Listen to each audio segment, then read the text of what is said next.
So hello students, welcome back. बेटा आज हम लोग बात करेंगे रेस्पिरेशन वाले चैप्टर के अंदर एक छोटा सा टॉपिक मेंशन्ड है जिसको नाम दिया गया है बेटा रेस्पिरेटरी बैलेंस शीट। तो इस रेस्पिरेटरी बैलेंस शीट में पता क्या चलता है that how ATP produced are used. मतलब कि एटीपी चाहे वो किसी फॉर्म में भी हो बेटा, आइदर वो एटीपी अपने पास NADH बना रहा हो या फिर वो अपने पास FADH2 बना रहा हो, वो कहाँ जाके यूज़ होगा, राइट। चलिए वन बाय वन करके मैं इसके सारे के सारे सेंटेंसेस को ओपन अप करने का ट्राई कर लेता हूँ एक बार। फोकस बिल्कुल यहीं पे रखिएगा बेटा। फर्स्ट में यहाँ पे लिखा गया है हमारे पास, it is possible to make the calculation of net gain of ATP for every glucose molecule oxidised. मतलब कि एक ग्लूकोज मॉलिक्यूल जो अपने पास है, ठीक है, वो कितने ATP की प्रोडक्शन करता है जब उसकी कंप्लीट क्या हो जाता है, ब्रेकडाउन। इसको कैलकुलेट करना पॉसिबल है, but in reality this can remain only a theoretical exercise. मतलब पॉसिबल तो है, लेकिन अगर रियलिटी में देखें तो ये सिर्फ थ्योरेटिकल वे से कैलकुलेट किया जा सकता है। अब वो कैलकुलेशन की कैसे जाती है बेटा, उसके लिए कुछ अजम्पशंस है। अजम्पशन मतलब अब जो मैं 3-4 सेंटेंस यहाँ पे बोलूँगा वो रियलिटी नहीं होगी, एक अजम्पशन है। थोड़ी देर के बाद मैं उसको रियलिटी में भी बता दूंगा। फर्स्ट है लिखा यहाँ पे, there is sequential orderly pathway functioning with one substrate forming the next and with glycolysis TCA and ETC pathway following one after another।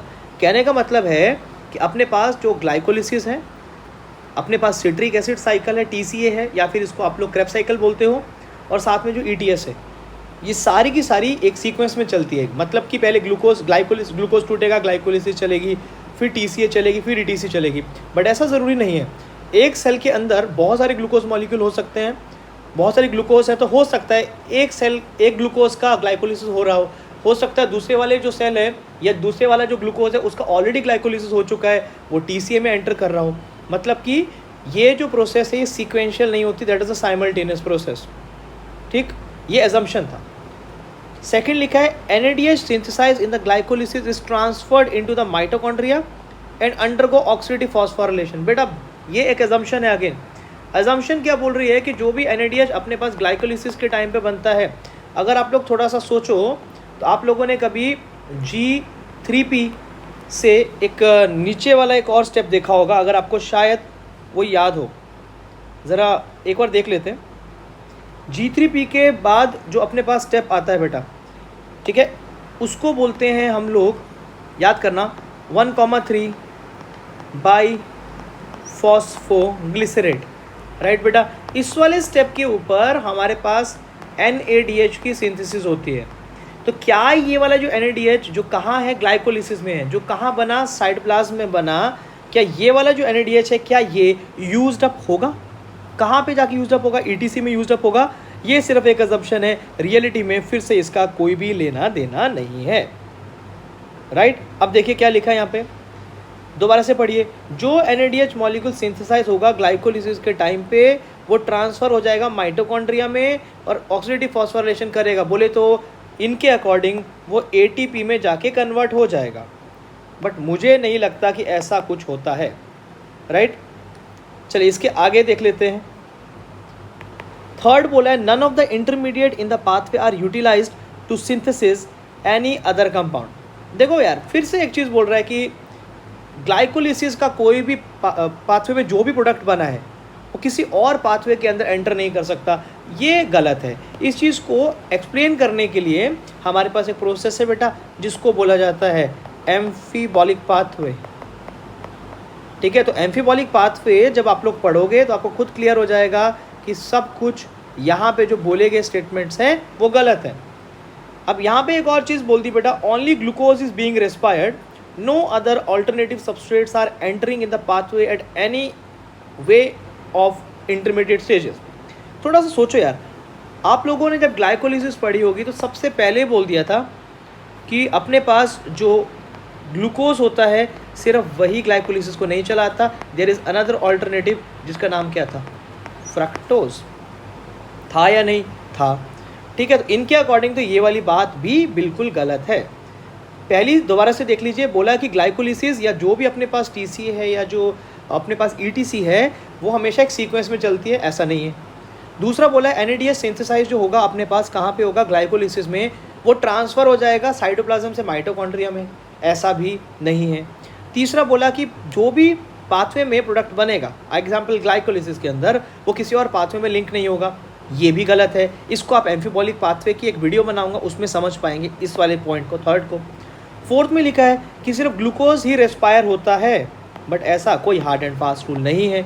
इसके अलावा और भी अदर सबस्ट्रेट हो सकते हैं जो कि अलग अलग स्टेजेस में जाके एंटर करते हैं बेटा। अब देखिए आगे क्या लिखा है, जो भी सब कुछ था गलत है हमने मान लिया, लेकिन फिर भी एनसीईआरटी को एक बार गो थ्रू कर लो बेटा। यहाँ पे बोला है but this kind of assumptions are not really valid assumptions नहीं है लिविंग सिस्टम में, बिकॉज पहले बोला सीक्वेंशियल चलती है प्रोसेस, अब क्या बोल रहा है, in the reality all the pathways work simultaneously, एक पाथवे का दूसरे से कोई लेना देना नहीं है। दूसरा क्या बोला है, it do not take place one after another, मतलब पहली वाली स्टेटमेंट हो गई गलत। दूसरा क्या बोला है, substrate enter the pathway and withdrawn from it when necessary, जब रिक्वायरमेंट होगी तो एक प्रोडक्ट के साथ कोई और पाथवे लिंक हो सकता है। यहाँ पे ये थर्ड वाली स्टेटमेंट भी हो गई गलत, ठीक है जी। तो यहाँ क्या लिखा है, substrate enter the pathway, enter हो सकता है और रिमूव भी हो सकता है जब सेल को नीड होगी। थर्ड लिखा है ATP is utilized as and when needed, जब रिक्वायरमेंट होगी तो एटीपी यूज़ हो सकता है, जब रिक्वायरमेंट नहीं होगी तो एटीपी प्रोड्यूस हो सकता है। एक और चीज़ लिखिए, enzymatic rate are controlled by the multiple means. बेटा ये बच्चे तो सब लोग जानते हैं आप लोग, बट फिर भी अगर कोई बोल देता है कि एंजाइम को कंट्रोल करने के लिए कौन से मल्टीपल मीन्स है, if I ask from the chapter this biomolecules, go through the chapter and think enzyme kinetics में there were certain factors that regulate the enzyme kinetics, right. First factor का नाम क्या बोला था, टेम्परेचर, याद होना चाहिए बेटा। सेकंड बोला था पीएच, ठीक है, इसके ग्राफ्स सिखाए थे मैंने। And third is known as substrate concentration, right. तो ये तीनों फैक्टर्स हैं। अब यहाँ जो लिखा है उसको भी एक बार गो थ्रू करेंगे। एंजाइम का जो रेट है ये बहुत सारे अदर फैक्टर पे डिपेंड करता है, किस पे, temperature, pH and substrate concentration पे। अब लिखा येट, उसके बावजूद भी it is useful to do this exercise to appreciate the beauty and efficiency of the living system in extraction and storing energy. इतना सब कुछ होने के बावजूद भी हम बहुत ज़्यादा इजीली कैलकुलेट कर सकते हैं। किस चीज़ को कैलकुलेट कर सकते हैं बेटा, कि किस तरीके से एटीपी का प्रोडक्शन होता है और वो नेट गेन कितना होता है, 38। कई बार मेरे पास बच्चे आते हैं कि सर हम लोगों ने अलग अलग बुक्स में देखा, उसमें बैक में आंसर 36 एटीपी था। 36 एटीपी ज़रूरी नहीं है, याद रख लें बेटा, 38 एटीपी भी हो सकता है, राइट।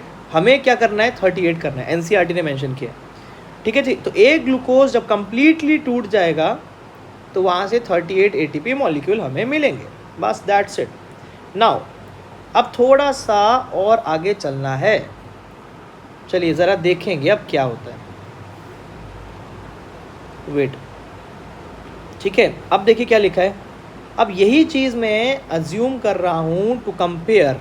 अब मैं कंपेयर करूँगा बेटा किस चीज़ को, फर्मेंटेशन बोले तो डायरेक्टली एक वर्ड निकाल देते हैं। What is that fermentation, that is aerobic और anaerobic, that is anaerobic respiration, right.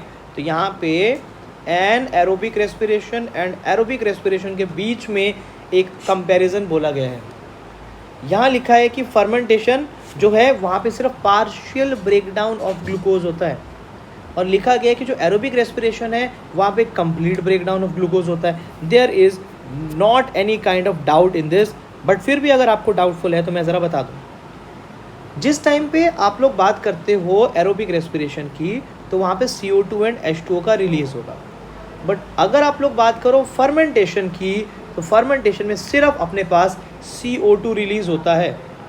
यहाँ पे याद रख लेना है, ओनली CO2 मॉलिक्यूल जो होगा दैट इज़ रिलीज्ड, ठीक है। यहाँ पे वाटर का रिलीज़ नहीं होता। दूसरी बात लिखिए, in fermentation there is net gain of only 2 ATP molecule. सब जानते हैं एनारोबिक रेस्पिरेशन का नेट गेन जो होगा पर glucose molecule that is 2 ATP molecule, ठीक है। फिर क्या लिखा है, अदरवाइज मैं दूसरे वाले केस में देखो एरोबिक कंडीशन में बहुत सारे मॉलिक्यूल बनते हैं, इन्होंने मोर मॉलिक्यूल ऑफ ATP बोला है, तुम याद रख लो हाउ मेनी ATP मॉलिक्यूल बेटा, 38 ATP मॉलिक्यूल्स आर प्रोड्यूस्ड। फिर लिखा है NADH इज ऑक्सीडाइज्ड, ऑक्सीडाइज का मतलब बेटा ब्रेक डाउन करना, टूटना। NADH is oxidise to NAD rather slowly in fermentation.